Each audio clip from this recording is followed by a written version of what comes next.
Andhra Pradesh public service commission నిర్వహించిన group 1 recruitment పరీక్షల తీరుపై సోమవారం హైకోర్టు విస్మయం వ్యక్తం చేసింది.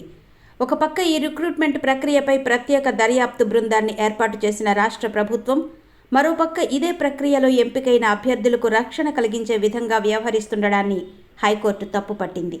సోమవారం justice Battu Devanand, justice A Hariharanath శర్మలతో కూడిన ద్విసభ్య ధర్మాసనం ముందుకు ఈ కేసు విచారణకొచ్చింది.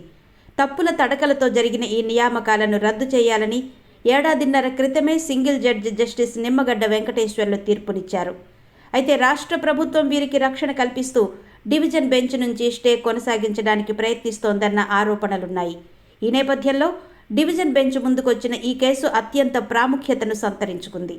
తప్పులు తడక రిక్రూట్మెంట్ ద్వారా ఎంపికైన వారందరూ ఇప్పుడు ఆర్డీఓలుగాను, డిఎస్పీలుగాను డివిజన్ బెంచ్లో స్టే ద్వారా ఏడాదిన్నర నుంచి ఉద్యోగాల్లో కొనసాగుతున్నారు. అయితే వీళ్ళు అక్రమంగా నిర్ణయాత్మకమైన విధులు నిర్వహించే ఉద్యోగాల్లో కొనసాగించడానికి పబ్లిక్ సర్వీస్ కమిషన్ చేస్తున్న వల్లమాలిన కృషి గురించి హైకోర్టు ప్రశ్నించింది. పబ్లిక్ సర్వీస్ కమిషన్ వేసిన అప్పీల్ వ్యవహారాన్ని జస్టిస్ దేవానంద్తో కూడిన ధర్మాసనం సీరియస్గా పరిగణించింది. ఈ అప్పీల్ విచారణకు advocate general Dammalapati Srinivas APPSC తరపున హాజరయ్యారు. ఈ కేసు విషయంలో తమకు మరింత సమయం కావాలని దమ్మాలపాటి కోర్టును కోరారు. ఇప్పటికే ఏడాదిన్నర నుంచి ఈ కేసు నిష్కారణంగా నానుతోందని, ఇకపై సమయం ఇచ్చే ప్రశ్నే లేదని జస్టిస్ ధర్మాసనం స్పష్టం చేసింది. 2 వారాల క్రితమే ఈ విషయాన్ని ప్రభుత్వానికి స్పష్టంగా చెప్పినా ఇప్పటికీ ప్రభుత్వం ఏపీపీఎస్సీ నాంచుడు ధోరణిని ప్రదర్శిస్తోందని ధర్మాసనం తప్పుపట్టింది. మీ ప్రభుత్వం ఒక పక్క ఈ నియామకాలపై ప్రత్యేక దర్యాప్తు బృందం చేత దర్యాప్తు చేస్తోంది.